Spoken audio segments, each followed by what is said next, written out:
دوسری طرف وہ لوگ ہیں جو معجزات کو سائنٹیفکلی ثابت کرنے کی کوشش کرتے ہیں. جی واقعہ معراج جو ہے وہ آئنسٹائن نے ثابت کر دیا. آئنسٹائن کا باپ بھی واقعہ معراج کو سائنٹیفکلی ثابت نہیں کرے گا. اس کی وجہ یہ ہے کہ جو چیز سائنٹیفکلی ثابت ہو جائے, فزیکل فینامنا آف نیچر کے اندر لائی کرتی ہو, وہ تو معجزہ ہے ہی نہیں ہے, وہ تو فزیکل فینامنا ہے. تھیوری آف ریلیٹیوٹی کا کوئی لینا دینا نہیں ہے واقعہ معراج کے ساتھ. یہ دھکے سے اسے ثابت کرنے کی کوشش کرتے ہیں. شکر ہے ابھی تک کسی فزکس کے ایکسپرٹ نے نہیں دیکھی ان کی کوئی ویڈیو.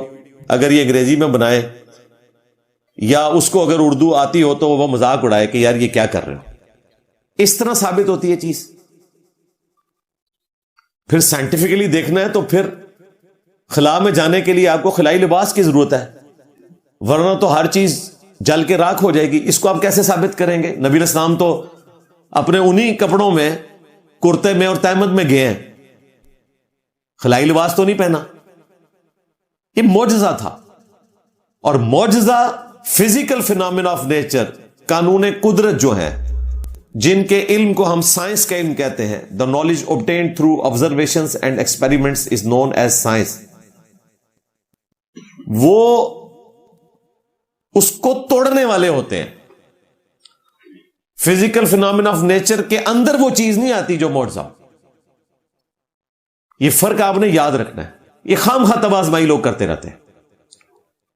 ورنہ خدا نہ خواستہ اگر سائنس نے وہی کام کر کے دکھا دیا جو انبیاء کر کے دکھاتے ہیں, تو پھر انبیاء کی نبوت تو سٹیک پہ لگ گئی.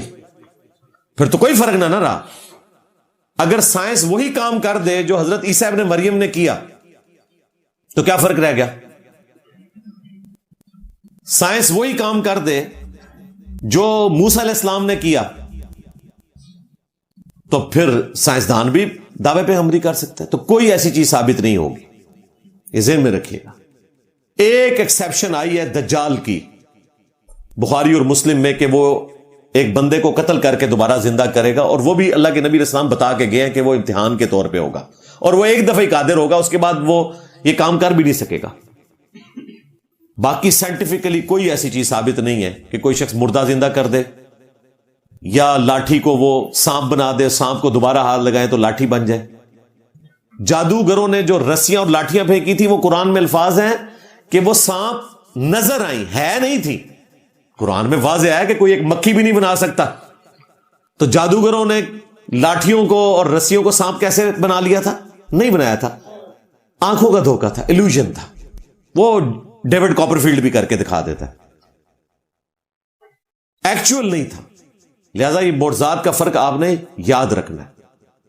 کیونکہ میں نے دیکھا ہے بعض مسلم اسکالرز کو وہ دو چار سائنس کی باتیں کر کے تو پھر اس کو معجزے کو اس میں داخل کرتے ہیں. معجزہ سائنٹیفکلی کبھی ریپروڈیوس ہو ہی نہیں سکتا, یہ ذہن میں رکھیے گا. جس دن یہ کام ہو گیا تو آپ سمجھیں کہ پھر انبیاء کا دعویٰ تو باطل ہو جائے گا. تو یہ کبھی بھی نہیں ہوگا, یہ ذہن میں رکھیے گا, نیور. کیونکہ یہ ویلیڈیٹی جو ہے معجزات کی, یہ قیامت تک کے لیے, اس کو چیلنج نہیں کیا جا سکتا.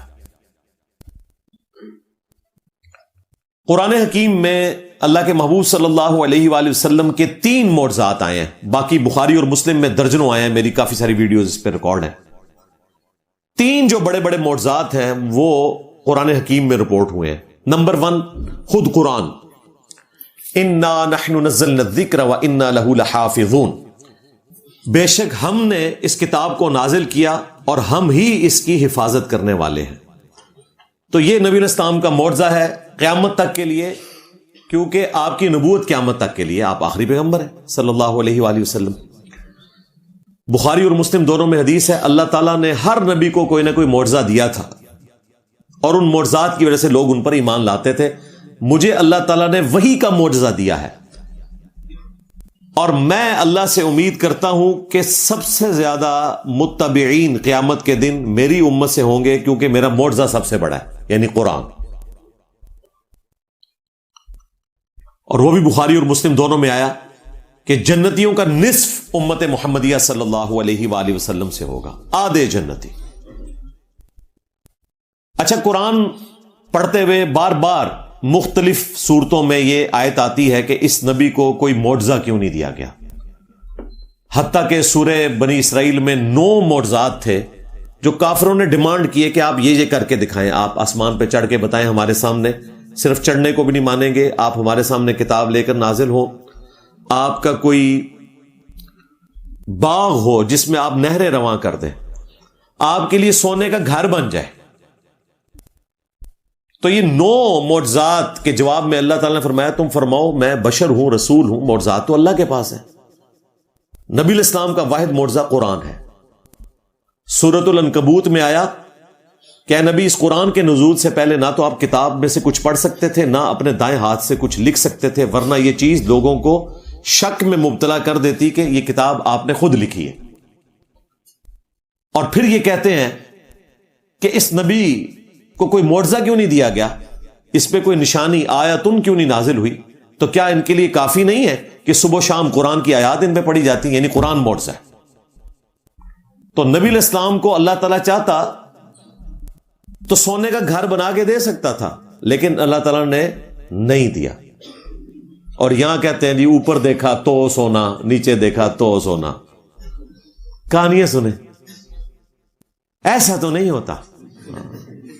سورہ توبہ میں آیا اے نبی جب یہ آپ کے پاس آتے ہیں غریب لوگ کہ غزوہ تبوک میں آپ کے ساتھ جانا ہے تو آپ ہماری کوئی مدد کریں، کوئی سواری دے دیں، تو تم کہتے ہو کہ میں کوئی سواری نہیں پاتا جس سے میں تمہاری مدد کر سکوں، تو تم دیکھتے ہو کہ یہ اس حال میں تم سے واپس پلٹتے ہیں کہ ان کی آنکھیں آنسوؤں سے تر ہوتی ہیں اس غم میں کہ ہم غزوہ تبوک میں ساتھ نہیں جا سکیں گے۔ نبی الاسلام نے اوپر دیکھا تو سونا، نیچے دیکھا تو سونا نہیں بنایا۔ صحابہ کرام نہیں کچھ ساتھ جا سکے کیونکہ آپ نے کہا کہ میں کوئی ایسی چیز نہیں پاتا کہ میں تمہارے لیے سواری کا بندوبست کر سکوں۔ 30,000 کا لشکر لے کے گئے تھے، اس میں بھی سیدنا عثمان نے سپورٹ کی، لیکن سب کو تو نہیں کیا جا سکتا تھا۔ اور یہاں بابوں کے دعوے سنے جناب، استنجا کرنے کے لیے بھی ڈھیلا اٹھایا تو وہ بھی سونا بن گیا۔ ہاں ہمارے مصباحی صاحب، اچھا مصباحی صاحب آج کل بالکل وہی باتیں کر رہے ہیں بہکی جو میں کرتا ہوں۔ رات کو میں نے ان کی ویڈیو دیکھی ہے، وہ کہہ رہے ہیں یار سیف الملوک انسان کی لکھی ہوئی ہے، آپ لوگ یہ پڑھتے ہو، اللہ کا لکھا ہوا قرآن کیوں نہیں پڑھتے ہو؟ سبحان اللہ۔ کہتے ہیں رمضان میں قرآن نازل ہوا ہے، ہمارے لوگ سیف الملوک پوری رات پڑھتے ہیں، قرآن کیوں نہیں پڑھتے ہو؟ پھر انہیں پوچھا جی تو کس نے 1 سپارہ پڑھے آج، کس نے 10 12 کردے انہیں کہتا قلوبنی حالت۔ تو نیچے لوگوں نے کمنٹس کیے ہوئے ہیں کہ لگتا ہے علی بھائی کی ہوا لگ گئی ہے آپ کو۔ اللہ کا شکر ہے ہوا ہر جگہ پہنچ رہی ہے الحمدللہ۔ یہ رڈز جو ہے نا، میرے نبی سا ہے ہی کوئی نہیں، تیرے بابے تے شاہی کوئی نہیں، مکا چھڑے بابے، اللہ دے فضل اللہ۔ تو بڑی تبدیلی آ رہی ہے۔ تو نبی علیہ السلام کا معجزہ ہے قرآن، یہ سب سے بڑا معجزہ۔ قرآن میں جو 3 معجزات ہیں ان میں سے پہلے نمبر کے اوپر۔ نمبر 2 جو معجزہ ہے وہ شق القمر کا معجزہ قرآن میں رپورٹ ہوا۔ اقتربت الساعہ وانشق القمر، قریب آ گئی قیامت اور چاند 2 ٹکڑے ہو گیا۔ اس آیت کے کانٹیکسٹ میں صحیح بخاری صحیح مسلم دونوں میں حدیث موجود ہے کہ نبی الاسلام کے مبارک زمانے میں اللہ تعالیٰ نے نشانی کے طور پر چاند کو 2 ٹکڑے کیا اور پھر اسے دوبارہ سے جوڑ دیا۔ اب وہ ایک معجزہ ہوا تھا، اب یہ کہتے ہیں پتہ نہیں جی چائنا نے سیٹلائٹ بھیجی اور وہاں پہ ایک لکیر نظر آ گئی، کبھی رشیا والوں کو نظر آ گئی۔ خدا کے لیے اللہ نے اسے توڑ کے دوبارہ جوڑا، لکیر نہیں اس میں نظر آئے گی، اور وہ پھر معجزہ ثابت کرنے کی کوشش کرتے ہیں۔ یہ سائنٹیفکلی چیزیں ثابت نہیں ہو سکتی، یہ فزیکل فینامنا آف نیچر کو توڑنے والی چیز ہے، اور اللہ تعالیٰ جب یہ کرتا ہے تو اس کی قدرت سے کوئی چیز باہر نہیں ہے۔ ان چیزوں پہ صرف ایمان رکھنا ہے، دیٹس آل۔ جس اللہ نے ایک بے قدر بیج کو 6 ارب گنا بڑا درخت بنا دیا ہے، ایک انڈے میں سے اتنا خوبصورت چوزا نکال دیا ہے، اور ایک چوزا نہیں اربوں چوزے روزانہ نکل رہے ہیں، مرغیوں کے، بطخوں کے، کووں کے، چیلوں کے۔ اس کی قدرت سے یہ باقی کام کرنا کیا خارج ہے؟ میں سمجھتا ہوں کہ مردے کا زندہ ہونا یہ چھوٹا معجزہ ہے، انڈے میں سے چوزے کا نکلنا یہ بڑا معجزہ ہے، کیونکہ انڈے کو تو ہم توڑ کے دیکھتے ہیں، اس میں تو چوزا نما کوئی چیز ہی موجود نہیں ہوتی ہے۔ مردہ تو چلو پھر بھی وہی لاش ہے نا، وہ زندہ ہو جائے، لیکن یہ معجزہ ہم روزانہ دیکھ رہے ہیں اور ہم عادی ہو چکے ہیں. ایک بال پوائنٹ کے نقطے جتنے انڈے سے ڈریگن فلائی نکلتی ہے، جس کے ایک ڈھیلے میں 25,000 آنکھیں ہوتی ہیں، جسے ہم ہیلی کاپٹر کہتے ہیں. وہ شنوک ہیلی کاپٹر اسی کے ڈیزائن پہ بنا ہوا، جو 2 پر تیزی سے وہ دونوں طرف ہوتے ہیں اس کے. اور روزانہ اللہ تعالی لاکھوں ڈریگن فلائز پروڈیوس کر رہا ہے. اس کے لیے چاند کو 2 ٹکڑے کر کے جوڑنا کوئی مسئلہ نہیں ہے. لہذا یہ خام خواہ اس حوالے سے سائنس کو بیچ میں گھسیڑنے کی کوشش کرنا. سائنس صرف فزیکل فینامنا آف نیچر کا علم ہے جو آپ کے سامنے ہو رہا ہے، دیٹس آل. اس سے زیادہ نہیں. جو علم الغیب سے تعلق رکھتی ہیں چیزیں یا فزیکل فینامنا آف نیچر کو توڑنے والی چیزیں، ان کا سائنس سے کوئی لینا دینا نہیں. لہذا سائنسدان اگر ان چیزوں کا انکار کریں تو وہ حق بجانب ہے اس اعتبار سے کہ فزیکل فینامنا آف نیچر میں واقعی ایسا ہوتا ہے کہ آگ ہمیشہ جلائے گی. ابراہیم علیہ السلام کو نہیں جلایا تو یہ فزیکل فینامنا آف نیچر کو اللہ نے توڑا ہے. ان کے سامنے نہیں ہوا تو اس لیے وہ انکار کر رہے ہیں. ہم اس لیے مان رہے ہیں کہ قرآن پاک میں جتنی باتیں اس طرح رپورٹ ہوئی صحیح الاسناد احادیث میں، وہ ہمارے ایمان کا حصہ ہے. اور ہم خود ہی کہتے ہیں کہ سائنٹیفکلی یہ چیز ثابت نہیں ہوگی، کیونکہ فزیکل فینامنا آف نیچر کو توڑنے کا نام ہی تو معجزہ ہے. اگر سائنس بھی وہ چیز ثابت کر دے تو معجزہ نہیں رہے گی، انبیاء کی نبوت کا دعویٰ ہی ختم ہو جائے گا. سمجھ رہے ہیں آپ بات؟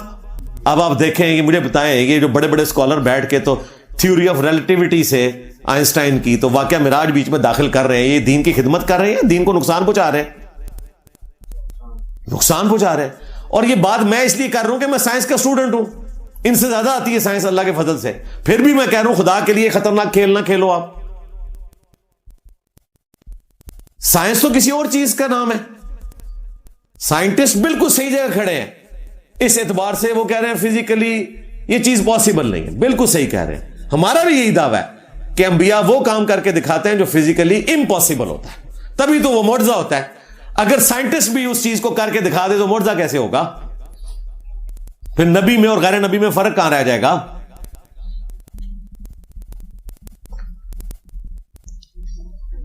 تیسرا معجزہ الاسراء والمعراج، جس کو آج ہم ڈسکس کرنے کے لیے بیٹھے ہوئے ہیں.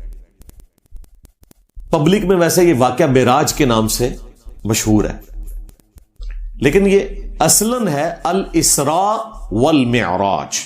نبی علیہ السلام کا الاسراء رات کا سفر، والمعراج اور آسمانوں کا سفر، یہ 2 چیزیں ہیں مل کے یہ معجزہ بنتا ہے. الاسراء ہے بیت اللہ سے لے کر بیت المقدس تک، مسجد ایلیا یروشلم،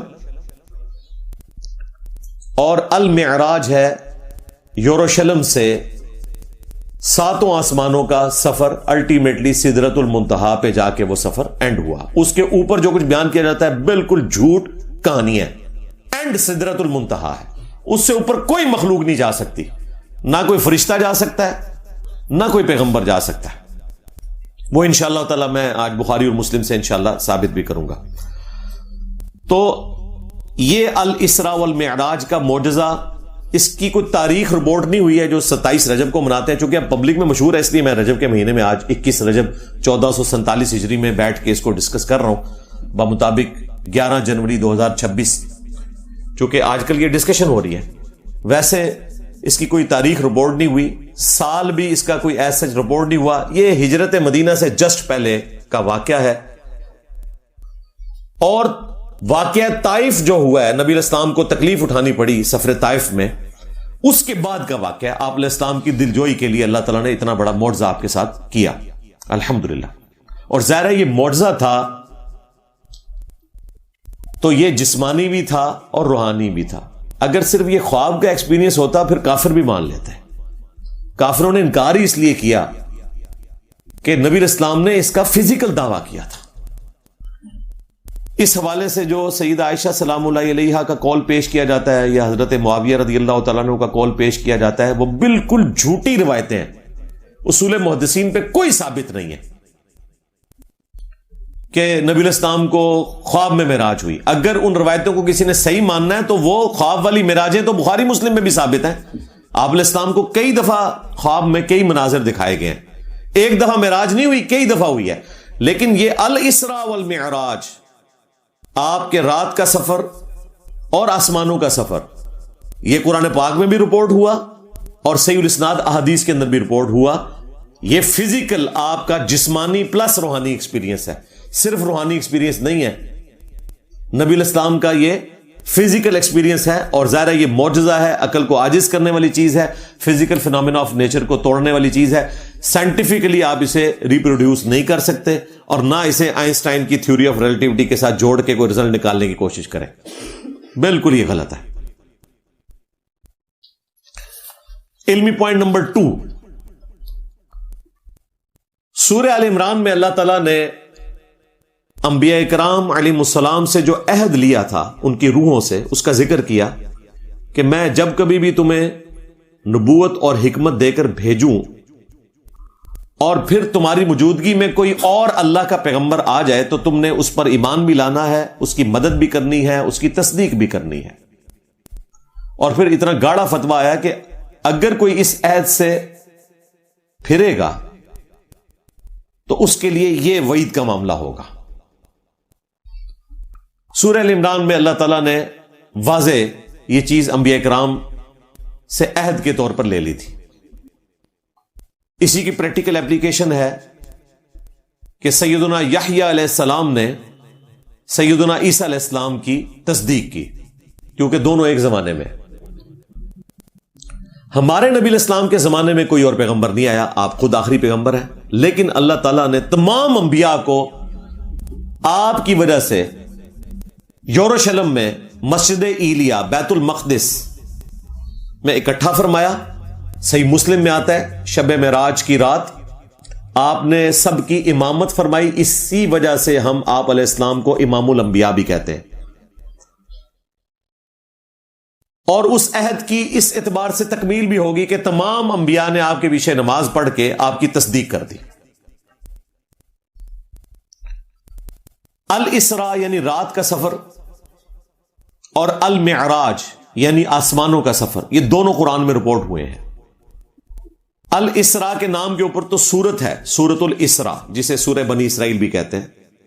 15 نمبر پارہ سٹارٹ ہی اس سے ہوتا ہے، سبحان الذی اسری بعبدہ لیلا من المسجد الحرام الی المسجد الاقصی، پاک ہے وہ ذات جو لے گئی اپنے بندے خاص کو راتوں رات بیت اللہ سے بیت المقدس اقصی دور کی مسجد کی طرف،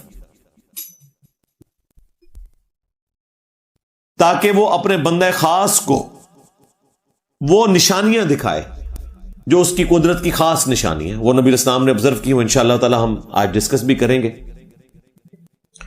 یہ رات کا سفر سورہ بنی اسرائیل کے سٹارٹ میں رپورٹ ہوا، اور ہوا اپنے بندے خاص کو، بندے خاص کو روحانی طور پر نہیں، روحانی پلس جسمانی طور پہ، ورنہ تو ہوتا کہ اپنے بندے کو خواب دکھائی، یہ نہیں آیا، بندے کو سیر کروائی، تو ظاہر فزیکل سیر ہے۔ المعراج یعنی آسمانوں کا ذکر وہ سورۃ النجم میں آیا، جس کا کلائمیکس ہے فَكَانَ قَابَ قَوْسَيْنِ أَوْ أَدْنَىٰ فَأَوْحَىٰ إِلَىٰ عَبْدِهِ مَا أَوْحَىٰ۔ انشاءاللہ اس کے اوپر میں تفصیل سے بعد میں ڈسکشن کرتا ہوں۔ صحیح بخاری میں کم از کم 3 احادیث ہیں جو تفصیلاً واقعہ معراج کو بیان کرتی ہیں۔ انٹرنیشنل نمبر کے مطابق 3887، اس پہ تو ہیڈنگ امام بخاری نے باندھی ہے واقعہ معراج کی، 3207 اور 7515 یہ تفصیلاً ہے، اور مسلم شریف کے اندر 37 احادیث ہیں، 411 سے لے کر 447 تک۔ مشکات المصابی کے اندر بھی ایک چیپٹر ہے معراج کا، 5862 سے 5867 تک، اور اس کے جو باقی ٹاپکس ہیں وہ الگ سے چیپٹرز ہیں، دیدار الہی کا چیپٹر الگ سے ہے، معجزات کا چیپٹر الگ سے ہے۔ اور حافظ ابن کثیر نے جو تفسیر ابن کثیر لکھی ہے اس میں سورہ بنی اسرائیل کی سٹارٹ کی آیات کے کانٹیکسٹ میں وہ ساری حدیثیں آپ کو ایک جگہ مل جائیں گی۔ یہ میں ان لوگوں کے لیے بیان کر رہا ہوں کہ جو پڑھنے سے شغف رکھتے ہیں کہ وہ تفصیلاً ان چیزوں کو وہاں سے پڑھ لیں۔ باقی اس پہ اجماع امت ہے کہ یہ نبی علیہ السلام کا جسمانی پلس روحانی ایکسپیرینس ہے. جن لوگوں کو اس معاملے میں وہم لاحق ہوا ہے وہ اجماع امت سے ہٹ کے.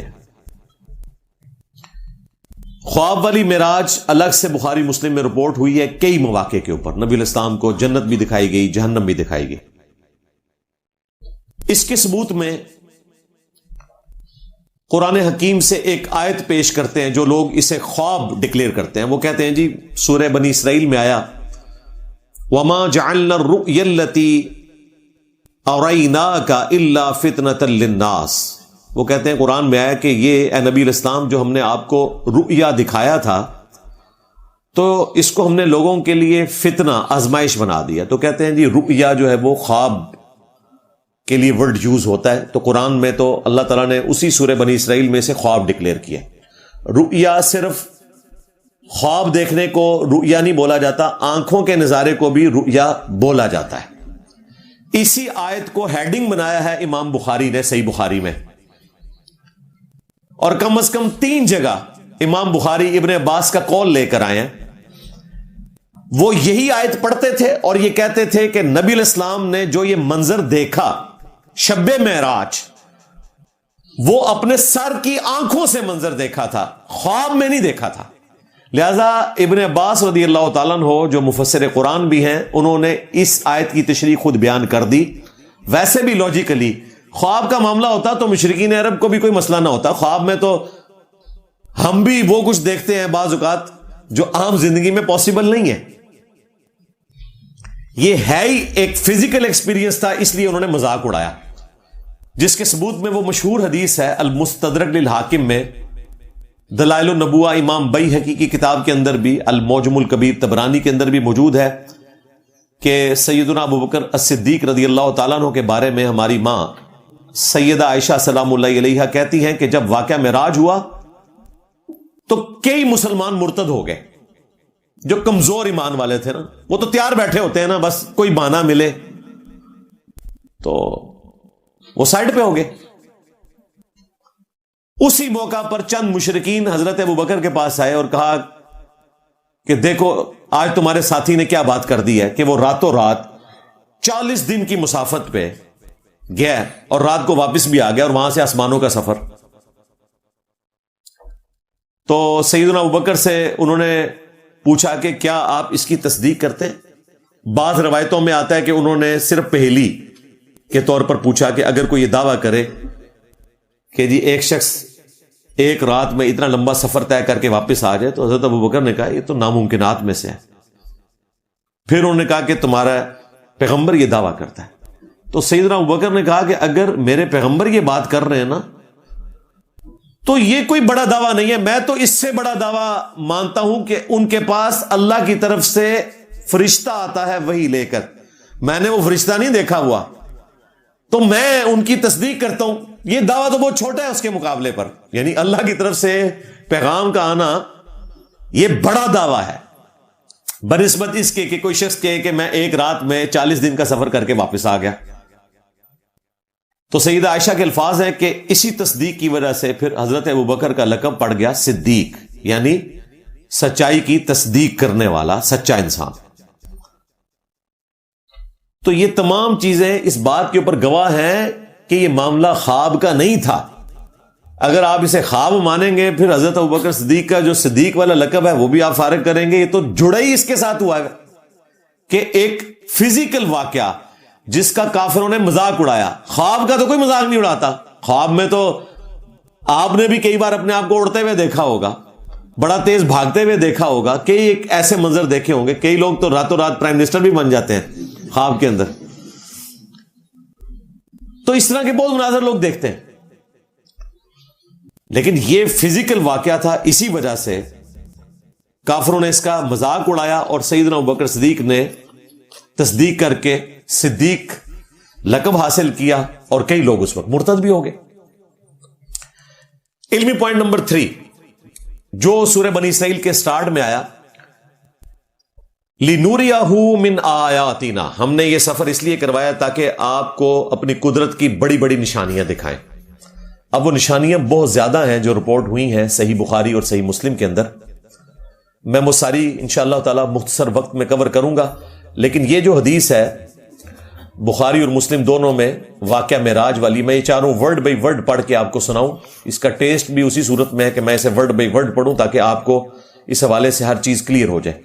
صحیح بخاری میں تفصیلاً 3 موقع کے اوپر یہ حدیث آئی ہے، 3887، 3207 اور 7515. اور صحیح مسلم میں تو میں نے بتایا 37 احادیث ہیں، 411 سے لے کر 447 تک. یہ متفقن علیہ حدیث ہے سیدنا انس بن مالک سے. ورڈ بائی ورڈ میں پڑھ کے آپ کو سناتا ہوں. وہ روایت کرتے ہیں سیدنا مالک بن صعصع سے کہ نبی صلی اللہ علیہ وآلہ وسلم نے شب معراج کے متعلق انہیں بتایا کہ میں حتیم میں لیٹا ہوا تھا، وہ جو ایکسٹینڈڈ پورشن ہے خانہ کعبہ کا، چھوٹی سی دیوار بنی ہوئی. اور بعض روایتوں میں آیا کہ ہجر میں لیٹا ہوا تھا کہ اچانک ایک آنے والا میرے پاس آیا تو اس نے میرا سینہ چاک کیا، میرا دل نکالا، پھر میرے پاس ایمان سے بھرا ہوا سونے کا ایک تشت لایا گیا، میرے دل کو دھویا گیا اور پھر اسے بھر دیا گیا، پھر اسے واپس اپنی جگہ پر رکھ دیا گیا، پھر میرے دل کو آب زمزم سے بھی دھویا گیا اور اس میں ایمان اور حکمت بھر دیا گیا. یہ دوسری روایت میں آیا، وہ امام بخاری نے سب کچھ ایک جگہ جمع کر دیا. مشکات میں بھی یہ روایت آئی ہے. اچھا، یہ جو ایکسپیرینس ہے نبی علیہ السلام خود آبزرو کر رہے ہیں، ورنہ اگر یہ ہارٹ سرجری ایک بندے کی ہو رہی ہو وہ تو نہیں دیکھ رہا ہوتا کہ اس کا سینہ چاک کیا گیا، دل باہر نکال لیا، اس کو زمزم میں دھویا گیا. اور تشت جو ہے وہ دیکھیں، تشت آیا آسمانوں سے لیکن دھویا زمزم میں گیا. یہ زمزم اللہ تعالیٰ کا ایک خاص پانی ہے. اور پھر نبی علیہ السلام کا سینہ مبارک دوبارہ سے سی دیا گیا. اور یہ واقعہ آپ کے ساتھ شق الصدر والا یہ 3 موقع پہ ہوا ہے. 12 سال کی عمر میں بھی ہوا، وہ بھی صحیح مسلم میں رپورٹ ہوا ہے، جب آپ کے جو رضائی بہن بھائی تھے انہوں نے رونا شروع کر دیا کہ ہمارے بھائی کو کسی نے قتل کر دیا. اس وقت بھی حضرت جبرائیل علیہ السلام آئے تھے اور انہوں نے آپ کا سینہ چاک کیا تھا اور دل کو دھویا تھا. اب یہ انبیاء ایکسپیرینس کر رہے ہوتے ہیں. یہ بھی معجزانہ معاملہ ہے، یہ فزیکل وہ والا نہیں ہے جو باقی لوگوں کے ساتھ ہوتا ہے. اگرچہ ان کے ساتھ فزیکل ہوا ہے لیکن اس کے ساتھ ایک روحانی تعلق جڑا ہوا ہے. عام آدمی کے ساتھ ہو تو دل باہر نکالتے ہی بندہ فارغ ہو جائے گا. جس بندے کا دل نکالا گیا وہ یہ سب کچھ دیکھ رہا ہے، یہ سارا ایکسپیرینس دیکھ رہا ہے اور اسے تکلیف بھی نہیں ہو رہی اس کی. ورنہ نبی علیہ السلام ذکر کرتے کہ میں بڑی تکلیف سے گزرا ہوں. یہ سب کچھ معجزانہ طور پر ہو رہا تھا.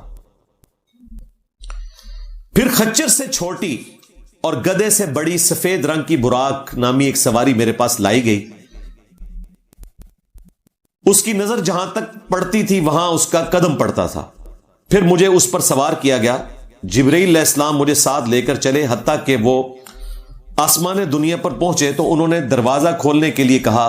ان سے پوچھا گیا آپ کون ہیں؟ انہوں نے کہا جبرائیل. پوچھا گیا اور آپ کے ساتھ کون ہے؟ انہوں نے کہا محمد صلی اللہ علیہ وآلہ وسلم. پوچھا گیا کیا انہیں بلایا گیا ہے؟ انہوں نے فرمایا ہاں. تو انہوں نے کہا خوش آمدید اور تشریف لانے والے کتنے ہی اچھے ہیں. دروازہ کھول دیا گیا. جب میں وہاں پہنچا تو میں نے وہاں آدم علیہ السلام کو دیکھا.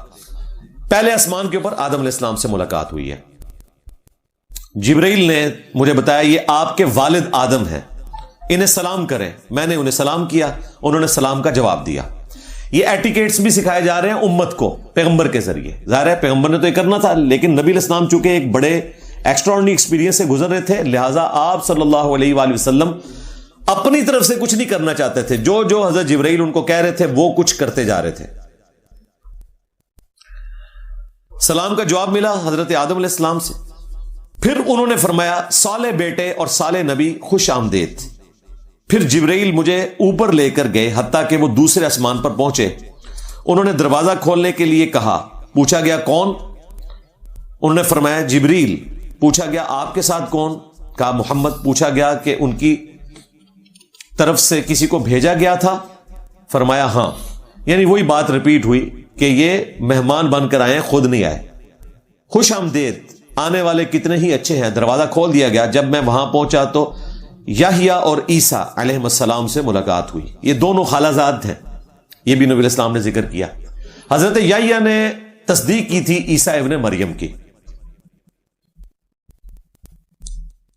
سیدنا یحییٰ بن زکریا علیہ السلام, جان دا بیپٹسٹ کرسچنز کے ہاں انہیں کہا جاتا ہے, اور کرسچنز کے ہاں آخری پیغمبر یہی ہے. عیسیٰ ابن مریم کو تو پیغمبر نہیں مانتے, وہ تو گاڈ مانتے ہیں ان کو. اور یحییٰ بن زکریا کے بعد جس نے بھی دعوی پیغمبری کیا اس کو وہ اینٹی کرائسٹ کہتے ہیں. اور یہی وہ چیز تھی جو میں بیان کر رہا تھا, تو انہوں نے پکڑ کے ایک فتویٰ بنا دیا, ایک پیورلی دینی مسئلہ. خیر وہ انشاءاللہ تعالی یہ سب جوڈیسی معاملہ حل ہو جائے تو پھر میں مزید نظراتی کونسل کی کلاس لوں گا انشاءاللہ. ان کا علمی لیول تو پتہ چل چکا ہے. اچھا جی, اسی طریقے سے تیسرے آسمان کے اوپر بھی وہی ایپیسوڈ رپیٹ ہوا, پوچھا گیا, بتایا گیا, اور پھر جبرائیل علیہ السلام نے تیسرے آسمان کے اوپر جب دروازہ کھولا تو حضرت یوسف علیہ السلام سے ملاقات ہوئی. تو آپ علیہ السلام کو کہا کہ یوسف کو سلام کریں, تو سلام کیا تو حضرت یوسف علیہ السلام نے جواب دیا اور کہا کہ صالح بھائی اور صالح نبی خوش آمدید. بیٹے کا ورڈ صرف حضرت آدم علیہ السلام نے استعمال کیا, باقی سب نے کہا ہے بھائی اور نبی. پھر چوتھے آسمان کا ذکر ہوا, اس میں بھی یہ الفاظ رپیٹ ہیں, اور وہاں پر حضرت ادریس علیہ السلام سے ملاقات ہوئی. پھر پانچویں آسمان پر ملاقات ہوئی سیدنا ہارون علیہ السلام سے, اور چھٹے آسمان کے اوپر سیدنا موسیٰ علیہ السلام سے. یہ میں ٹائم بچانے کے لیے وہ سارے الفاظ جو ہے رپیٹ نہیں کر رہا, کیونکہ وہ الفاظ سیم وہی ہیں. لیکن یہاں پہ ایک ایکسٹراڈنری واقعہ ہوا. موسیٰ علیہ السلام نے کہا کہ صالح بھائی اور صالح نبی کو خوش آمدید. جب میں ان سے آگے بڑھا یعنی ساتویں آسمان کے لیے, تو موسیٰ علیہ السلام رونے لگے. ان سے پوچھا گیا آپ کیوں رو رہے ہیں؟ انہوں نے کہا کہ میں اس لیے روتا ہوں کہ یہ نوجوان میرے بعد مبعوث کیا گیا, اور اس کی امت جنت میں جانے والے افراد میری امت کے جنت میں جانے والے افراد سے بہت زیادہ ہوں گے. یعنی موسیٰ علیہ السلام خود صاحب امت ہیں, 12 لاکھ کا تو لشکر لے کے نکلے ہیں, لیکن یہ امت جو ہے آج دیکھ لیں ماشاءاللہ 2.25 ارب کے قریب مسلمان, اتنی بڑی تعداد تو کسی اور پیغمبر نے سوچی بھی نہیں تھی, ختم نبوت کی برکت سے, قرآن کی برکت سے. تو حضرت موسیٰ علیہ السلام کو یہ آپ سمجھ لیں رشک ہوا, اس کو ہم جیلسی نہیں بولیں گے, رشک ہوا نبی علیہ السلام کی ذات کے اوپر کہ یہ بعد میں آئے اور اتنے زیادہ ان کے فالوور جنت میں جائیں گے. وہ میں نے بتایا نا بخاری مسلم میں کہ جنتیوں کا نصف جو ہے وہ اس امت سے ہوگا. پھر مجھے 7ویں آسمان پر لے جایا گیا. جبریل نے دروازہ کھولنے کے لیے درخواست کی تو پوچھا گیا کون؟ فرمایا جبریل. پوچھا گیا آپ کے ساتھ کون؟ فرمایا محمد صلی اللہ علیہ وآلہ وسلم. پوچھا گیا کیا ان کی طرف پیغام بھیجا گیا تھا؟ فرمایا ہاں. اب یہ ایس او پی فالو ہو رہا ہے, یہ نہ سمجھے کہ ان کو نہیں پتا, سب کو پتا تھا, لیکن ایس او پی یہی ہے. آپ جج کے سامنے جب پیش ہوتے ہیں نا جوڈیشری میں, تو وہ ایف آئی آر پڑھ کے بتائی جاتی ہے, بندہ سامنے موجود ہوتا ہے, پھر اس سے پوچھتے ہیں ہاں بھی تمہارا نام کیا ہے, تم یہی ہو, وہ سب کچھ پتا ہوتا ہے, بتا دیا جاتا ہے, لیکن ایک ایس او پی کو فالو کیا جاتا ہے. خوش آمدید, کتنے ہی اچھے آنے والے ہیں. جب میں وہاں پہنچا تو وہاں حضرت ابراہیم علیہ السلام تشریف فرما تھے. جبریل نے کہا یہ تمہارے باپ ابراہیم ہیں, انہیں سلام کریں. چنانچہ میں نے انہیں سلام کیا تو انہوں نے سلام کا جواب دیا. پھر فرمایا صالح بیٹے اور صالح نبی کو خوش آمدید. پھر مجھے سدرۃ المنتہا تک لے جایا گیا. اس کے میوے بیر کے مٹکوں کی طرح ہیں, اس کے پتے ہاتھی کے کانوں کی طرح. انہوں نے بتایا یہ سدرۃ المنتہا ہے, یعنی مخلوق کی انتہا. وہاں 4 نہریں تھیں, 2 باطنی تھی, 2 ظاہری تھیں. میں نے کہا جبریل یہ 2 چیزیں کیا ہیں؟ انہوں نے کہا 2 باطنی نہریں ہیں, یہ 2 نہریں جنت میں بہتی ہیں, اور 2 ظاہری نہریں ہیں, وہ نیل اور فرات ہیں. پھر مجھے بیت المعمور کی طرف لے جایا گیا. وہ دوسری روایت میں آتا ہے بیت المعمور جو ہے یہ فرشتوں کا کعبہ ہے, جس طرح ہمارے لیے بیت اللہ شریف ہے, اور روزانہ 70,000 فرشتے, صحیح بخاری میں آتا ہے کہ اس کا طواف کرتے ہیں, اور جو ایک بار آتا ہے اسے دوبارہ مہلت نہیں ملتی, کیونکہ فرشتے اتنے زیادہ ہیں کہ قیامت تک فرشتے آتے رہیں گے اور وہ فرشتے ختم نہیں ہوں گے. 70,000. پھر میرے پاس شراب, دودھ اور شہد کا برتن لایا گیا. میں نے دودھ والا برتن اٹھا لیا تو حضرت جبریل نے کہا یہ وہ فطرت ہے جس پر آپ اور آپ کی امت ہے. یعنی نبی علیہ السلام نے دودھ پیا. باقی روایتوں میں آتا ہے کہ اگر آپ کوئی اور چیز اڈاپٹ کرتے تو ظاہر ہے وہ شراب بھی وہ والی شراب نہیں تھی، جنت والی شراب ہوگی، تو پھر آپ کی امت جو ہے وہ فطرت سے ہٹ جاتی. فطرت یعنی دودھ پیا آپ نے. پھر مجھ پر دن میں 50 نمازیں فرض کی گئیں. میں واپس آیا اور موسیٰ علیہ السلام کے پاس سے گزرا تو انہوں نے پوچھا آپ کو کیا ملا؟ میں نے کہا کہ ہر روز 50 نمازیں. انہوں نے فرمایا آپ کی امت ہر روز 50 نمازیں پڑھنے کی طاقت نہیں رکھے گی. اللہ کی قسم میں آپ صلی اللہ علیہ وآلہ وسلم سے پہلے لوگوں کا تجربہ کر چکا ہوں اور بنی اسرائیل کا مجھے سخت تجربہ ہو چکا ہے. اپنے رب کے پاس دوبارہ جائیں اور اپنی امت کے لیے تخفیف کی درخواست کریں. یہ نبی علیہ السلام پھر بار بار گئے ہیں اللہ تعالیٰ کے پاس، لیکن اس میں یہ ذکر نہیں ہے کہ اللہ تعالیٰ کو دیکھا. اللہ تعالیٰ کے ساتھ ملاقات ہو رہی ہے، اور ملاقات کے لیے دیکھنا شرط نہیں. میں اس ٹاپک کو انشاءاللہ اینڈ پہ علمی پوائنٹ نمبر 5 میں ڈسکس کر لوں گا. پھر 10 کم کر دی گئیں. پھر میں موسیٰ علیہ السلام کے پاس آیا، انہوں نے پھر وہی بات کی. پھر میں واپس گیا، پھر 10 نمازوں کی تخفیف ہوئی. یوں کرتے کرتے الٹیمیٹلی 5 رہ گئی. پھر بھی موسیٰ علیہ السلام نے کہا کہ نہیں، یہ 5 بھی زیادہ ہے. ایک پھیرا ہی رہ گیا سی جے کام مک جانا سی. لیکن نبی علیہ السلام نے کہا کہ میں اپنے رب سے تخفیف نماز کے لیے اتنی مرتبہ سوال کر چکا ہوں، اب مجھے حیا آتی ہے کہ میں واپس جاؤں. میں اپنے رب سے راضی ہوں اور اسی کو تسلیم کرتا ہوں. کاش امت بھی حیا کرے اور اپنے نبی کی لاج رکھے اور 5 وقت کی نماز پڑھ لے. جب میں وہاں سے چلا تو آواز دینے والے نے آواز دی کہ میں نے 5 نمازوں کا اپنا فریضہ جاری کر دیا اور اپنے بندوں پر تخفیف فرما دی. تخفیف یہ کی کہ 50 سے 5 ہوگی. اور دوسری روایت میں بخاری مسلم میں آتا ہے کہ پڑھو گے 5 لیکن ثواب 50 کا ملے گا، کیونکہ سورۃ الانعام میں آیا کہ ایک نیکی 10 کے برابر ہے.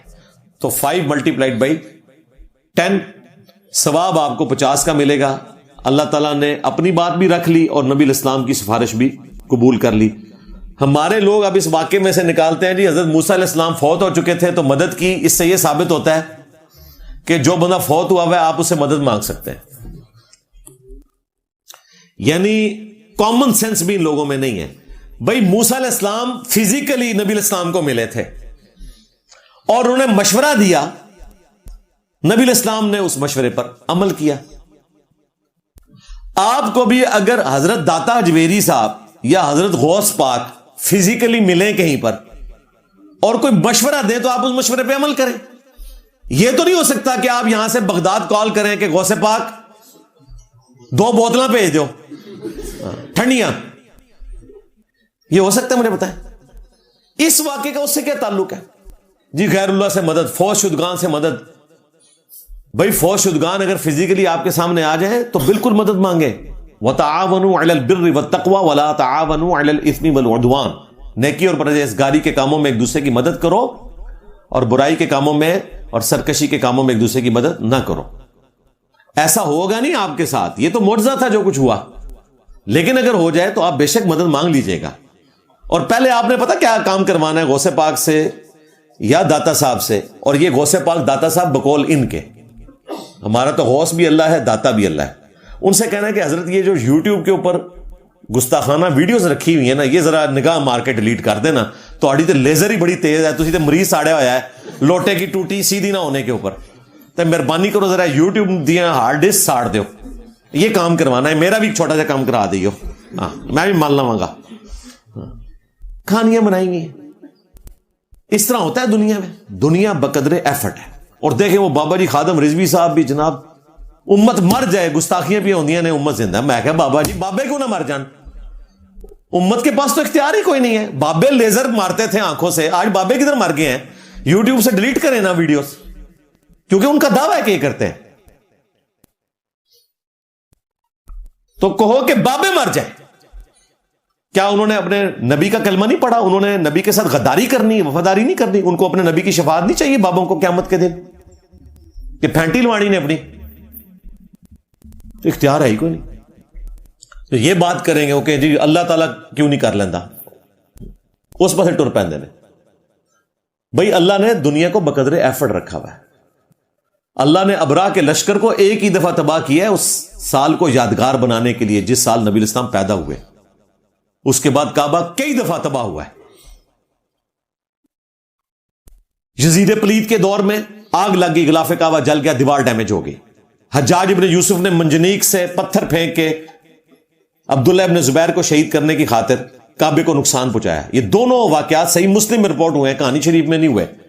اور بخاری مسلم میں تو اس سے اگلا ورژن ہے کہ قرب قیامت میں ایک پتلی ٹانگوں والا حبشی کعبے کی اینٹ سے اینٹ بجا دے گا، تباہ و برباد کر دے گا، مسمار کر دے گا کعبے کو۔ نبی علیہ السلام خود بتا کے گئے ہیں کہ کوئی کعبے کی حفاظت اللہ نے نہیں کرنی، کیونکہ دنیا بقدر ایفرٹ ہے۔ وہ ابرا کے لشکر سے ایک دفعہ بچایا تاکہ اس سال کو یادگار بنایا جائے۔ الم تر کیف فعل ربک باصحاب الفیل جو ذکر آیا سورۃ الفیل میں، بس دیٹس آل۔ اب تو ڈیوٹیاں بابوں کی ہیں، بابے کی تھے جے؟ ہاں میرے نبی سا ہے ہی کوئی نہیں، تیرے بابے تھے شے ہی کوئی نہیں۔ دیکھیں نبی علیہ السلام نے ہر چیز آپ کو کرسٹل کلیئر بتا دی ہے کہ کعبہ تو تباہ کرے گا ایک حبشی، تاکہ میرے کسی امتی کو وام نہ آئے کہ نگاہ مار کے کوئی کچھ کر سکتا ہے اور دھوکہ دینے کی کوئی کوشش کرے۔ کلیئر کٹ بتا دیا۔ اور پھر واقعات ہوئے میں یزید پلید کا واقعہ، حجاج ابن یوسف پلید کا واقعہ، یہ فزیکلی ہو چکے ہیں، بابے کدھر ہیں؟ تو دعوے نہ کیا کریں، ادروائز پھر وہ چیزیں پروڈیوس کر کے آپ کو بتانی پڑیں گی۔ تو واقعہ معراج میں سے یہ چیزیں نکالتے ہوتے تھے، تو میں نے اس لیے اس کو ساتھ کلیئر کر دیا۔ پھر کہتے ہیں جی وہ دیکھیں جی موسیٰ علیہ السلام جو ہے وہ وہاں پہ آسمانوں پہ بھی تھے، اور صحیح مسلم میں آتا ہے کہ نبی علیہ السلام نے شب معراج ہی، صحیح مسلم میں 2 حدیثیں ہیں، سفر کے دوران سرخ ٹیلے کے پاس اپنی قبر میں انہیں نماز پڑھتے ہوئے دیکھا۔ اور صحیح مسلم میں آتا ہے پھر بیت المقدس میں جب امامت کروائی اس وقت بھی سارے انبیاء وہاں جمع تھے۔ اور بخاری مسلم میں آیا کہ جب آسمانوں پہ گئے تو وہاں پہ بھی انبیاء موجود تھے۔ کہتے ہیں جی اس سے انبیاء کا حاضر و ناظر ہونا ثابت ہو گیا۔ بھئی یہ سب کچھ روحانی ایکسپیرینس تھا، اس کا موڈ برزخی ہے، یہ فزیکل نہیں ہے بھائی۔ غوث پاک کے بارے میں تو آپ کو بتاتے ہیں کہ ایک روزے کی افطاری انہوں نے 40 جگہ کی۔ کیا نبی علیہ السلام کے بارے میں کسی جھوٹی روایت میں بھی آیا کہ آپ 40 صحابہ کے گھر ان کا دل رکھنے کے لیے رمضان کی افطاری پہ چلے گئے؟ لوزامو آنا چاہیے تھا نا۔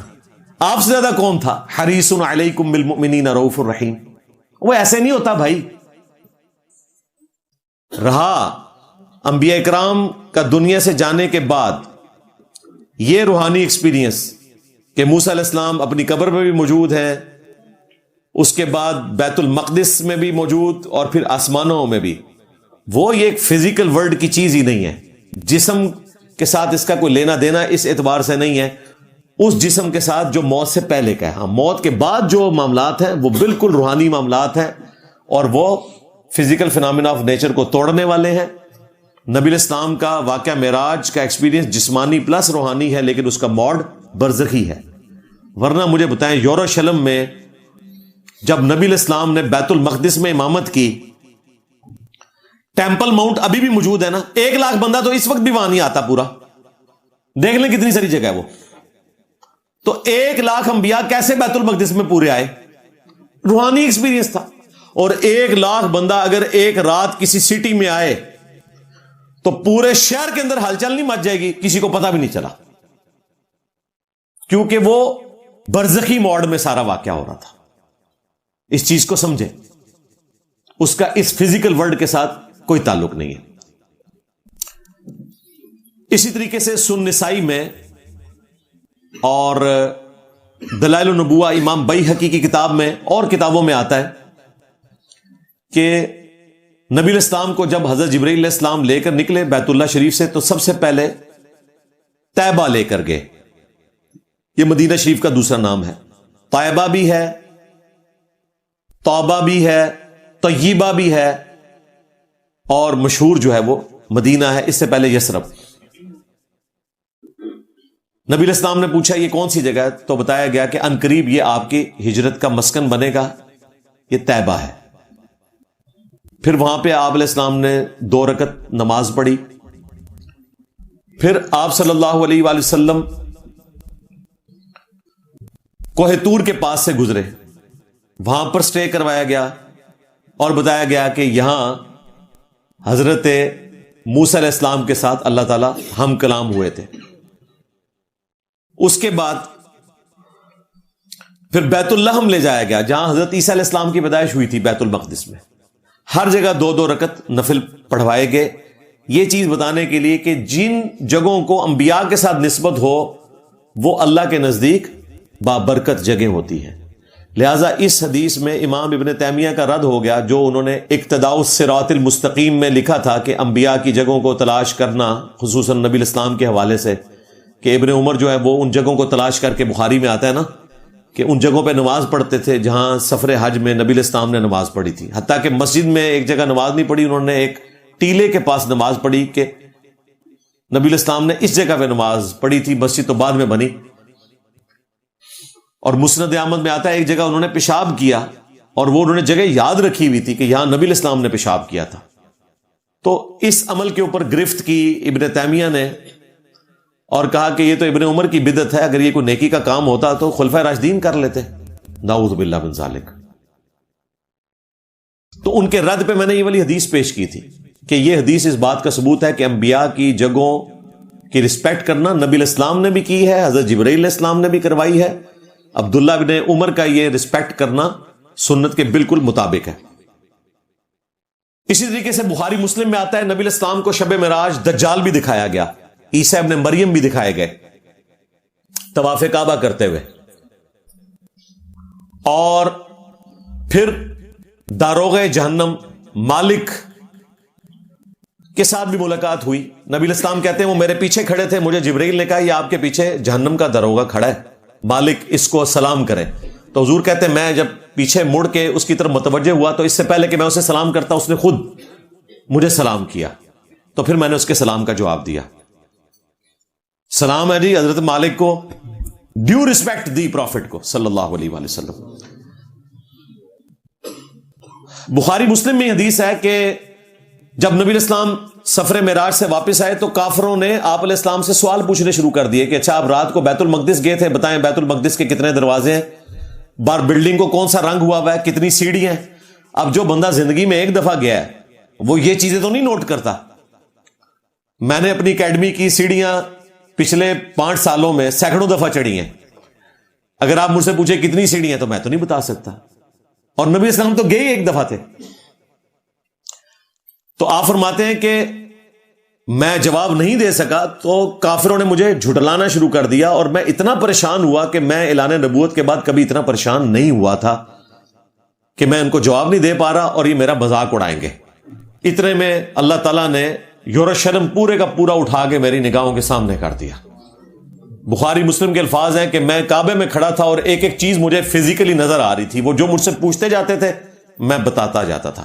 پھر بھی گل منی کوئی نہیں انہوں نے، ہاں تیرے ہوتے جنم لیا ہوتا، رفع الیدین پھر بھی نہ کرتا. یہ وہی بات ہے، لیکن نبی الاسلام کا معجزہ بہرحال ظاہر ہوا. اسی طریقے سے بخاری مسلم میں آتا ہے آپ کو جنت دکھائی گئی، جہنم دکھائی گئی. اور ابو داؤد میں وہ مشہور حدیث ہے جو آپ نے غیبت کرنے والوں کا عذاب دیکھا کہ ان کے لوہے کے ناخن ہیں اور اپنے جسموں کو چھیل رہے ہیں. اس قسم کے کئی مناظر آپ کو شب معراج دکھائے گئے. صحیح مسلم میں آتا ہے آپ کو شب معراج 3 تحفے اللہ تعالیٰ نے دیے. ابن مسعود کہتے ہیں نمبر 1 5 نمازوں کا تحفہ، نمبر 2 سورۃ البقرہ کی آخری 2 آیات آمن الرسول بما انزل الیہ من ربہ والمؤمنون. یہ اتنی بابرکت آیات ہیں کہ یہ شب معراج نازل ہوئی ہیں، اس فزیکل ورلڈ میں نہیں نازل ہوئی. بخاری مسلم میں حدیث ہے جو رات کو سونے سے پہلے یہ 2 آیات پڑھ لے تو ہر چیز سے اسے کفایت کر جائیں گی. یہ ہمارے صبح شام کے وظیفے میں بھی میں نے بلو کارڈ میں ڈالی ہوئی ہیں. اور تیسرا تحفہ کہ آپ کا جو امتی اس حال میں دنیا سے گیا کہ اس نے شرک نہ کیا تو اس کی مغفرت کی گارنٹی ہے. یہ شب معراج تیسرا تحفہ ملا. لیکن یہ کوئی آسان کام نہیں ہے، ہاں ذہن میں رکھیے گا. شرک سے آزاد ہونا، کیونکہ امت کی اکثریت جو ہے وہ اس قسم کی ایکٹیویٹیز میں مبتلا ہے، وہ الگ سے ایک ٹاپک ہے. مجھے تم سے شرک کا خوف نہیں، بخاری مسلم کی حدیث میں نے اس کی تشریح بیان کی ہے، وہ آپ دیکھ لیجئے گا. بہرحال گارنٹی ہے جو شرک نہ کرتا ہو اس کے لیے مغفرت کی بشارت ہے. بخاری مسلم میں حدیث ہے اللہ تعالیٰ نے ہر نبی کو ایک دعا دی تھی، اس نے دنیا میں کر لی اور وہ مقبول دعا تھی. نوح علیہ السلام نے کی، ان کی قوم برباد ہو گئی. میں نے اپنی دعا اپنے حصے کی، سنبھال کے رکھی ہے. میری دعا سے قیامت والے دن میرے ہر امتی کو نفع پہنچے گا سوائے اس کے کہ جس نے شرک کیا ہوا. تو یعنی پوری امت کے لیے شفاعت ہے سوائے مشرک کے. اسی لیے میں کہتا ہوں شرک is the most sensitive issue in the sight of Allah. صحیح مسلم میں حدیث ہے کہ جس کے جنازے میں 40 ایسے بندے شریک ہوں جو شرک نہ کرتے ہوں، اللہ تعالیٰ ان کی شفاعت اس بندے کے حق میں قبول کر لے گا، اس کی مغفرت ہو جائے گی. یہ بڑی خوش نصیبی والی بات ہے. اب مجھے بتائیں جنازہ کون پڑھتا ہے؟ مسلمان. تو یہ کہنے کی ضرورت کیوں پڑی کہ 40 ایسے بندے شریک ہوں جو شرک نہ کرتے ہوں؟ اسی لیے ضرورت پڑی کہ کلمہ گو مسلمان بھی مشرک ہو سکتا ہے. کافر نہیں ہم اسے بولتے، لیکن کلمہ گو مشرک ہو سکتا ہے. تو یہ ہماری خواہش ہونی چاہیے کہ ہمارے جنازے میں ایسے لوگ شریک ہوں جو شرک نہ کرتے ہوں. ہمارے دونوں استاد، بلکہ تینوں استاد، میں نے تینوں کا جنازہ پڑھا ہے. ہزاروں لوگ تھے اور اس میں الحمدللہ ہزاروں ایسے تھے جن کی توحید 24 کیرٹ سونا تھی. 24 کیرٹ سونا. ڈاکٹر اسرار صاحب رحمہ اللہ تعالی، اس کے بعد مولانا اسحاق صاحب رحمۃ اللہ تعالی اور شیخ زبیر لیزئی رحمہ اللہ تعالی. تینوں کے جنازوں میں ہزاروں لوگ تھے اور موحدین تھے. بڑی خوش نصیبی والی بات ہے بھائی. بڑا جنازہ تو اور لوگوں کا بھی ہوا ہے، لیکن بابوں کو پکارنے والے اس میں شامل ہوتے ہیں. ایک اللہ کے پکارنے والے کسی کے جنازے میں ہزاروں کی تعداد میں ہوں تو بہت بڑی خوش نصیبی ہے. صحیح بخاری میں ہے کہ سدرۃ المنتہا پہ مجھے لے جایا گیا، حتیٰ کہ میں نے قلم چلنے کی آواز بھی سنی. جو لوح محفوظ پہ قلم چلتی ہے اس کی آواز بھی سنی، اور یہ آپ کا آخری مقام تھا. اس کے اوپر آپ نہیں گئے. یہ جھوٹ مشہور ہے جو ہمارے بریلوی اور دیوبندی علماء بیان کرتے ہیں کہ اللہ تعالیٰ کے عرش پہ نبی الاسلام چلے گئے، پھر اس میں مزید نمک مرچ ڈالتے ہیں وہ، اور کہتے ہیں کہ جی وہ نبی الاسلام جوتیوں سمیت چلے گئے، جوتیاں اتارنے لگے تو اللہ تعالیٰ نے فرمایا کہ نہیں، جوتیاں اتارنے کی ضرورت نہیں ہے، جوتیوں سمیت آئیں. یہ اتنی بڑی گپ ہے کہ احمد بریلوی صاحب نے احکام شریعت میں خود لکھا ہے کہ محض جھوٹ اور باطل ہے کہ نبی الاسلام جو ہے وہ عرش پہ جوتیوں سمیت گئے ہیں. عرش پہ جانے کو وہ مانتے ہیں لیکن اس جھوٹ کو نہیں مانتے کہ جوتیوں سمیت گئے ہیں. حالانکہ بخاری مسلم میں واضح موجود ہے سدرۃ المنتہا، اس کا مطلب ہی منتہا انتہا ہے. یہاں پتہ نہیں کہانیاں بنائی ہیں کہ نبی الاسلام نے حضرت جبرائیل علیہ السلام کو کہا کہ آپ بھی ساتھ چلیں، تو انہوں نے کہا میرے پر جل جائیں گے. پھر حضور نے کہا میں اکیلا آگے کیسے جاؤں گا. پھر اللہ تعالیٰ نے حضرت ابوبکر صدیق کی شکل کا ایک فرشتہ ساتھ اٹیچ کر دیا. پتہ نہیں کیا کچھ بنایا ہوا ہے، بالکل جھوٹ. بالکل واضح بخاری میں لکھا ہے، یہ آخری حد ہے. اور یہ نمازوں والی ملاقات جو بار بار اللہ تعالیٰ کے ساتھ ہوئی ہے وہ بھی سدرۃ المنتہا پہ ہوئی ہے. پردے کے اندر ملاقات ہوئی، اس کا ذکر قرآن میں بھی ہے، بخاری مسلم میں بھی ہے. اسی طریقے سے بخاری مسلم میں ہم سن چکے انبیاء کرام علیہ السلام کے ساتھ بھی ملاقاتیں ہوئیں. اور جہاں تک اللہ تعالیٰ کی ملاقات کا تعلق ہے اور وحی کا تعلق ہے وہ انشاءاللہ تعالیٰ میں اگلے 2 پوائنٹس میں ڈسکس کروں گا. لیکن یہاں پہ میں ایک بات ضمناً اس کے ساتھ جڑی ہوئی عرض کر دوں. پبلک کے اندر مشہور ہے کہ اللہ تعالیٰ سے جب ملاقات ہوئی تو نبی الاسلام نے عرض کیا التحیات للہ والصلوات والطیبات. تو اللہ تعالیٰ نے کہا السلام علیکہ ایہا النبی ورحمۃ اللہ وبرکاتہ. تو پھر نبی الاسلام نے اپنی امت کو بھی بیچ میں شامل کیا اور کہا السلام علینا وعلی عباد اللہ الصالحین. اور پھر فرشتوں نے یک زبان ہو کر کہا اشہد ان لا الہ الا اللہ واشہد ان محمدا عبدہ ورسولہ. یہ آپ نے پبلک میں سنا ہوگا، اور اکثر یہ بریلوی دیوبندی اہل حدیث تینوں بیان کرتے ہیں. بالکل جھوٹ. دنیا کی کسی حدیث کی کتاب میں ایسی کوئی بات نہیں لکھی ہوئی، نہ جھوٹی نہ سچی. یہ تشہد جو ہے نماز کا، یہ تو صحیح بخاری میں صحیح مسلم میں آیا کہ نبی الاسلام نے خود تعلیم فرمایا. یہ شب معراج کی گفتگو نہیں ہے. ابن مسعود کے الفاظ ہیں بخاری میں، نبی الاسلام نے میرا ہاتھ اپنے دونوں مبارک ہاتھوں میں لے کر مجھے خود تعلیم کیا یہ تشہد پڑھ التحیات للہ والصلوات والطیبات آنورڈ. اور مسلم شریف کے الفاظ ہیں، ابن عباس کہتے ہیں نبی علیہ السلام جس طرح ہمیں قرآن یاد کرواتے تھے نا، نماز کا تشہد بھی ہم نے یاد کیا ہے نبی علیہ السلام سے سن کے. آپ نے ہمیں یہ یاد کروایا قرآن کی آیات کی طرح. کوئی شب معراج کا ذکر ہی نہیں ہے. یہ خود سے سٹوری بنائی. اچھا یہ سٹوری پھر کیوں بنائی انہوں نے؟ سٹوری اس لیے بنائی انہوں نے کہ اس کے ذریعے پھر وہ اہل حدیث اور دیوبند جو تھے وہ بریلویوں کو کہتے تھے کہ یہ جو ہم نماز میں پڑھتے ہیں یہ تو اللہ تعالیٰ کے ساتھ 1 to 1 ملاقات میں اللہ تعالیٰ نے کہا ہے یا رسول اللہ یا نبی اللہ. آپ ویسے یا رسول اللہ نہیں کہہ سکتے، یا نبی اللہ نہیں کہہ سکتے، کیونکہ بریلوی یہی پیش کرتے ہیں نا نماز سے، السلام علیکم ایھا النبی.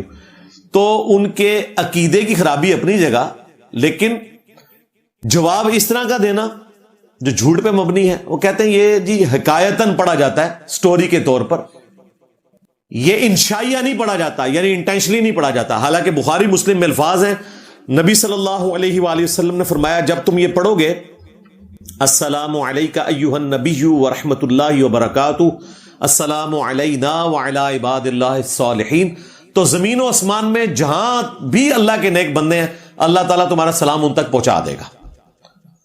بخاری مسلم میں لکھا ہوا ہے کہ السلام علیکہ ایھا النبی یا السلام علیکہ یا نبی اللہ. اس کا عقیدہ کیا ہے کہ اللہ پہنچا رہا ہے. یہاں سے بھی پڑھیں آپ بے شک الصلاۃ والسلام علیکہ یا رسول اللہ، بالکل جائز ہے. عقیدہ یہ ہے کہ اللہ پہنچا رہا ہے.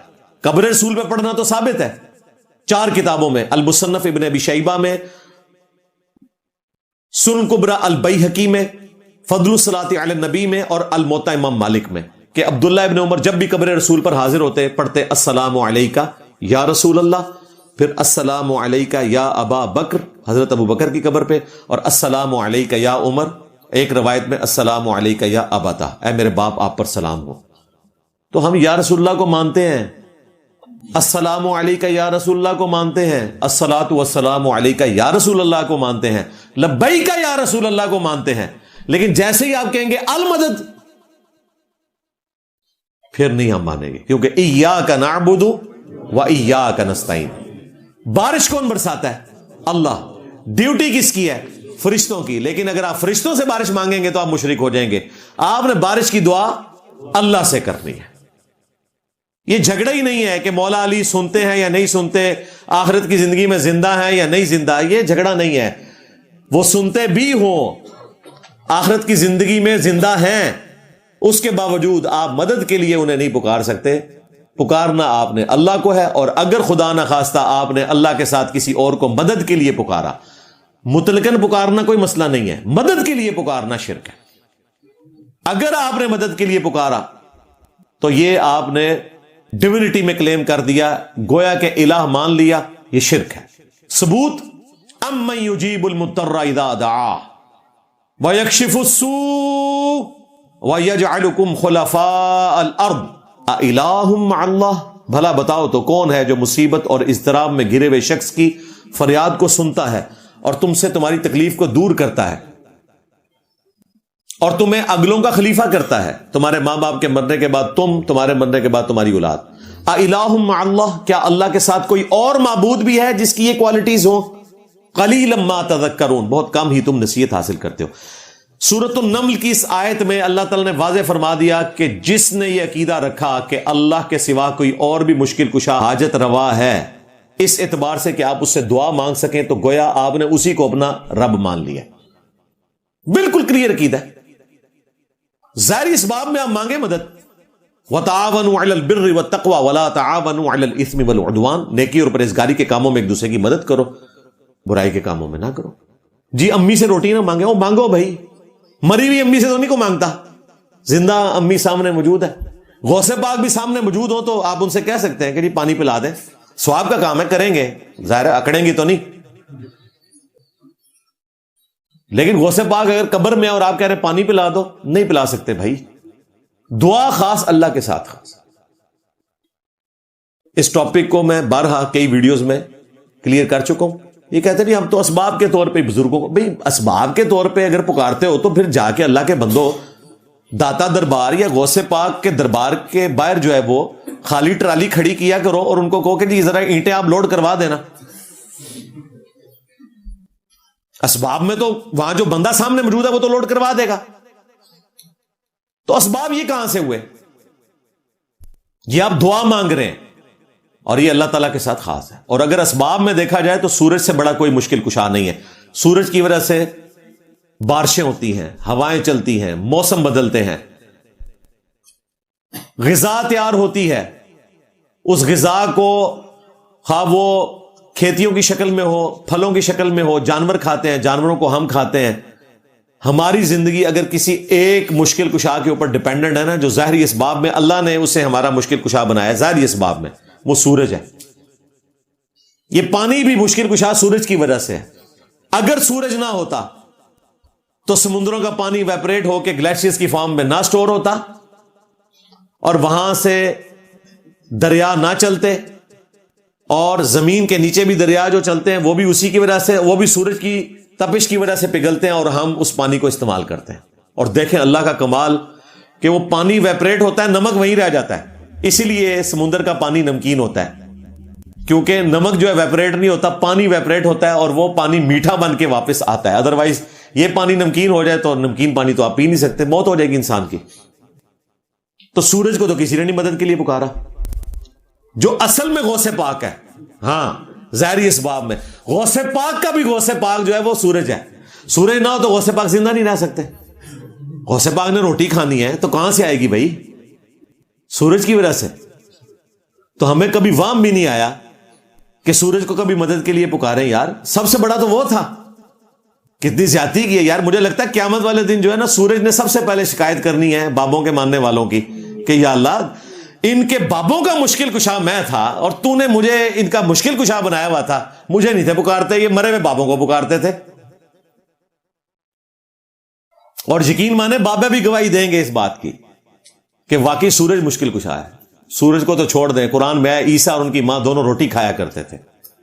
ایسوں کو مشکل کشا مان لیا تم نے، جو نہ تمہارے نقصان کے مالک ہیں نہ نفع کے. تو روٹی بھی ڈیپینڈنٹ ہے اسی سورج کے اوپر. تو لوگ سوچتے ہوں گے جی واقعہ میرا جب بابیاں نو چونڈیاں نال نال کیوں وٹ رہے ہو؟ بابے نہیں جی میں چھڈنے، بالکل یاد رکھنا ہے. کام بڑا وڈا پایا انہوں نے. جتھے جتھے منو موقع ملے گا میں چونڈی کے میں چک بھی ماراں گا. ہاں میرے نبی سا ہے ہی کوئی نہیں، تیرے بابے تھے شاہ ہی کوئی نہیں. یہ ہمارا رجز ہے. یہ بابے جو ہیں وہ دین محمدی کے دشمن ہیں صلی اللہ علیہ وسلم.